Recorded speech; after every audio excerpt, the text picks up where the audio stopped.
오늘 점심 어떤 메뉴를 고르셨나요? 그리고 그 메뉴를 위해 지갑에서 얼마를 꺼내셨는지 혹시 기억하시나요? 10,000원 한 장으로는 도저히 해결하기 어렵다는 불편한 현실에 마주하지는 않으셨을까 궁금해집니다. 언제부터 우리의 점심 식사가 이토록 부담스러운 존재가 되어버린 걸까요? 단순히 물가가 올랐다고만 치부하기엔 무언가 석연치 않은 복잡한 경제적, 사회적 배경이 숨어 있는 건 아닐까 하는 의문이 드시죠. 이처럼 우리를 곤란하게 만드는 점심값의 미스터리는 단순히 주머니 사정의 문제를 넘어섭니다. 오늘 우리는 그 숨겨진 이야기들을 하나하나 파헤쳐 보려 합니다. 비단 점심값만의 문제가 아니라 이 현상 뒤에 가려진 우리 시대의 경제적 흐름과 더 나아가 우리가 이 변화 속에서 어떻게 현명하게 삶을 꾸려나갈 수 있을지에 대한 깊이 있는 통찰을 함께 찾아볼까 합니다. 어쩌면 이 영상이 여러분의 지갑뿐 아니라 삶의 방향까지 다시 한번 고민해보는 계기가 될 수도 있을 거라는 기대를 해봅니다. 왜 우리의 점심값은 훌쩍 뛰어올라 10,000원 시대를 맞이하게 되었을까요? 이 현상을 이해하기 위해서는 먼저 우리 삶을 둘러싼 거대한 경제의 물결을 살펴봐야 합니다. 마치 통제 불가능한 자연재해처럼 우리 개개인의 노력만으로는 막을 수 없는 외부 요인들이 점심 한 끼의 가격을 결정하는데 지대한 영향을 미치고 있기 때문이죠. 가장 먼저 떠오르는 단어는 바로 인플레이션일 겁니다. 돈의 가치가 점점 희미해지는 현상, 어제는 1,000원에 살 수 있던 것이 오늘은 1,100원이 되는 마법 같은 일이 우리 주변에서 빈번하게 일어나고 있지 않습니까? 이처럼 전반적인 물가 상승은 우리가 매일 먹는 식재료 가격에도 고스란히 반영되어 예식 비용을 밀어올리는 가장 기본적인 동력이 됩니다. 여기에 지구 반대편의 작은 움직임이 우리 밥상에까지 영향을 미치는 환율도 빼놓을 수 없습니다. 달러 환율이 오르면 수입 식자재 가격도 덩달아 춤을 추는 모습을 보셨을 겁니다. 멀리서 들여오는 밀이나 옥수수 같은 기본적인 곡물부터 소고기나 해산물 같은 고급 식재료에 이르기까지 환율 상승은 고스란히 식당의 원가 부담으로 이어지게 되죠. 더불어 국제 유가나 원자재 가격의 불안정성도 심상치 않습니다. 전 세계적으로 밀, 옥수수, 콩과 같은 주요 식자재의 국제 시세가 급등하면 그 파동은 빵 한 조각, 라면 한 그릇, 심지어는 식용유 값까지 영향을 미치게 되는 겁니다. 이는 단순히 특정 품목의 가격이 오르는 것을 넘어 외식 산업 전반의 비용 구조를 흔들고 있는 불안한 그림자라고 할 수 있습니다. 물론 이러한 거시적인 흐름 외에도 우리 주변의 현실적인 요인들도 무시할 수 없습니다. 식당에서 일하는 분들의 최소한의 삶을 보장하기 위한 최저임금 인상은 인건비 상승으로 이어져 외식 물가 상승의 한 요인으로 작용하기도 합니다. 또한 식당을 운영하는 데 필요한 임대료, 전기세, 수도세 같은 고정 비용도 해마다 오르고 있죠. 이런 것들이 차곡차곡 쌓여 우리가 마주하는 한 끼 식사의 가격을 결정하게 되는 겁니다. 이 모든 요소들이 복합적으로 작용하면서 점심값 10,000원 시대라는 불편한 현실은 우리에게 그저 받아들여야만 하는 막연한 불안감으로 다가오고 있는 것이죠. 우리는 이처럼 통제하기 어려운 외부 요인들 앞에서 어떤 감정을 느끼고 있을까요? 아마도 텅 빈 지갑을 보며 한숨을 쉬거나 물가 상승 그래프를 보며 고개를 젓는 우리 모두의 모습에서 통제 불가능한 경제 상황에 대한 깊은 긴장감과 불안감을 찾아볼 수 있을 겁니다. 외식 물가라는 거대한 파도 앞에서 우리는 그저 흔들리는 돛담배처럼 느껴질 수도 있습니다. 하지만 여기서 멈춰서는 안 되겠죠. 다음 시간에는 이 런치플레이션이 우리의 지갑뿐 아니라 마음까지 어떻게 바꾸고 있는지 그 사회적 파장에 대해 더 깊이 이야기 나눠볼까 합니다. 네, 지난 시간 우리는 통제하기 어려운 외부 요인들 앞에서 물가 상승이라는 거대한 파도를 마주하며 느끼는 막연한 불안감과 긴장감에 대해 이야기 나눠봤죠.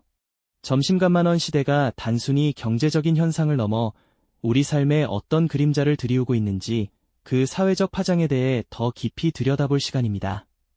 사실 런치플레이션이라는 신조어는 단순히 점심값이 비싸졌다는 사실만을 의미하는 것이 아니죠. 이는 우리의 지갑을 넘어 마음까지, 그리고 우리의 생활 습관과 사회적 관계에까지 변화의 물결을 일으키고 있다는 강력한 신호이기도 합니다. 가장 먼저 눈에 띄는 변화는 바로 우리의 식생활 습관에서 찾아볼 수 있습니다. 예전에는 점심시간이 되면 삼삼오오 모여 식당으로 향하던 풍경이 자연스러웠지만 이제는 사뭇 다른 모습들이 익숙해지고 있죠. 바로 도시락 쪽의 증가입니다. 아침 일찍부터 정성스럽게 도시락을 준비해 출근하는 직장인들을 심심찮게 볼 수 있습니다. 직접 싸온 도시락은 밖에서 사 먹는 것보다 훨씬 저렴할 뿐만 아니라 건강관리 측면에서도 큰 이점을 제공하기 때문에 많은 분들이 기꺼이 번거로움을 감수하고 있는 것이죠. 단순히 비용을 아끼는 것을 넘어 내가 먹는 것에 대한 통제권을 되찾으려는 움직임으로도 해석될 수 있습니다. 또한 편의점의 간편식 코너는 이제 점심시간이면 문전성시를 이룹니다. 김밥, 샌드위치, 도시락 등 다양한 간편식들이 런치플레이션 시대의 새로운 대안으로 떠오른 것이죠. 짧은 시간 안에 저렴하게 끼니를 해결할 수 있다는 장점 덕분에 많은 직장인들이 식당 대신 편의점의 문을 열고 있습니다. 과거에는 바쁘거나 급할 때 선택하던 간편식이 이제는 일상적인 점심 메뉴가 되어버린 셈인데요. 이는 식사라는 행위가 주는 만족감이나 휴식의 의미보다는 그저 허기를 채우는 기능적인 측면이 강조되는 안타까운 현실을 반영하고 있는지도 모릅니다. 이러한 변화는 개인의 소비 패턴을 넘어 심리적인 만족도에도 영향을 미치고 있습니다. 점심시간이 다가오면 오늘은 또 뭘 먹어야 하나 하는 행복한 고민 대신 어떻게 하면 10,000원 안팎으로 해결할 수 있을까 하는 부담감과 스트레스가 먼저 찾아오는 경우가 많습니다. 메뉴판 앞에서 가격을 먼저 확인하고 동료들과 식당을 고를 때도 가격을 최우선으로 고려하는 모습은 이제 흔한 풍경이 되었죠. 마음에 드는 음식을 먹고 싶어도 가격 때문에 망설이거나 어쩔 수 없이 저렴한 메뉴를 선택하며 느끼는 아쉬움은 점심 식사 자체가 주는 즐거움을 빼앗아가 버립니다.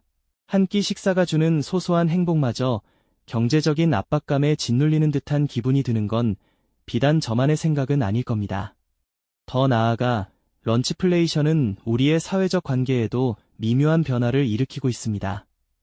예전에는 점심 식사를 통해 동료들과 자연스럽게 교류하고 유대감을 쌓는 경우가 많았지만 이제는 각자 도시락을 먹거나 간편식으로 때우는 문화가 확산되면서 함께 식사하는 기회가 줄어들고 있죠. 점심 메뉴를 고르는 과정에서 비용 문제로 인해 서로에게 부담을 주지 않으려 조심하거나 아예 혼밥을 선택하는 경우가 늘어나면서 자연스러운 대화와 소통의 기회가 줄어들기도 합니다.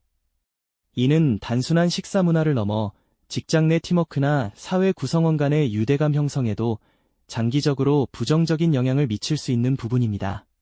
결국 런치플레이션은 단순히 물가가 올랐다는 경제적 사실을 넘어 우리 삶의 다양한 측면에 깊숙이 파고들어 개인의 소비 습관, 식생활 패턴, 심리적 만족감, 그리고 사회적 관계에까지 광범위한 파장을 일으키고 있는 것이죠. 텅 빈 지갑을 보며 한숨 쉬는 것을 넘어 점심 한 끼라는 지극히 일상적인 행위가 우리의 마음과 사회 전체에 어떤 영향을 미치고 있는지 진지하게 성찰해야 할 때입니다. 우리는 이처럼 통제하기 어려운 외부 요인들 앞에서 마냥 흔들리고만 있을 수는 없겠죠. 다음 시간에는 이러한 현실 속에서 우리가 어떻게 현명하게 예산을 관리하고 새로운 경제 패러다임에 맞춰 지출 최적화 방안을 모색할 수 있을지 함께 고민해 보겠습니다. 런치플레이션이라는 거대한 흐름 속에서 우리가 무작정 흔들리기만 할 수는 없을 겁니다. 한 끼 식사마저 부담이 되는 현실 앞에서 이제는 단순히 허리띠를 졸라매는 것을 넘어 우리 자신만의 경제적 방어 전략을 새롭게 구축해야 할 때가 아닐까요? 이처럼 변화된 경제 환경 속에서 개인의 예산 관리는 그 의미와 방식 자체가 재정이 되어야 한다고 생각합니다. 단순히 지출을 줄이는 절약 노하우를 넘어서 보다 전략적인 접근이 필요하다는 이야기죠. 가장 먼저 우리의 소비 습관을 냉철하게 들여다보는 것부터 시작해야 합니다. 고정 지출과 변동 지출을 명확히 구분하고 각 항목을 면밀히 분석해보는 것이 중요하죠. 매달 꼬박꼬박 빠져나가는 통신비나 구독 서비스, 보험료 같은 고정 지출은 한번 점검하면 지속적인 절감 효과를 볼 수 있는 부분입니다. 예를 들어 사용하지 않는 구독 서비스를 해지하거나 더 저렴한 요금제로 변경하는 것만으로도 예상치 못한 여유 자금을 확보할 수 있을 겁니다.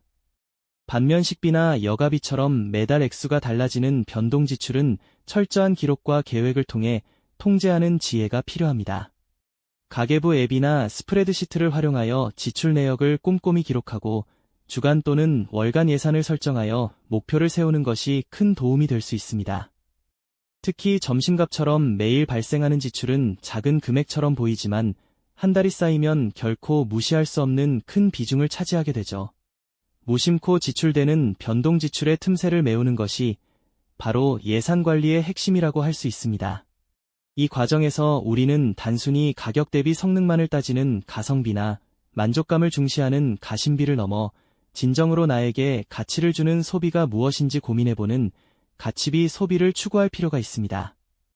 예를 들어, 비록 저렴하더라도 건강에 좋지 않은 즉석식품을 매일 먹기보다는 조금 더 품을 들여 직접 도시락을 준비하거나 건강한 재료로 만든 샐러드를 선택하는 것이 장기적으로는 더 큰 가치를 가져다 줄 수 있는 것처럼 말이죠. 또한 공동구매나 구독 서비스를 현명하게 활용하는 것도 좋은 방법이 될 수 있습니다. 직장 동료들과 함께 식자재를 공동구매하여 점심 도시락을 만들어 먹는다면 개인이 따로 구매할 때보다 훨씬 저렴한 가격으로 신선한 재료를 얻을 수 있을 겁니다. 혹은 특정 식당의 식권이나 도시락 구독 서비스를 이용해 정기적으로 할인 혜택을 받는 것도 지출을 최적화하는 전략이 될 수 있죠. 이처럼 주변 사람들과 지혜를 모아 함께 소비하거나 미리 계획된 지출을 통해 혜택을 얻는 방식은 런치플레이션 시대에 매우 효과적인 방안이 될 수 있습니다. 나아가 단기적인 지출 절약에서 한 걸음 더 나아가 장기적인 재정 목표와 연계하는 시야도 중요합니다. 절약하여 모은 자금을 단순히 저축하는 것을 넘어 재테크와 연결하여 자산을 불려나가는 방법을 모색하는 것이죠.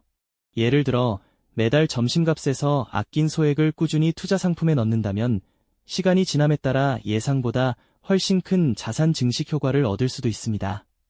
이는 단순히 돈을 아낀다는 행위를 넘어 미래를 위한 투자라는 더 큰 의미를 부여하게 되며 경제적 주체로서의 역량을 강화하는 계기가 될 것입니다.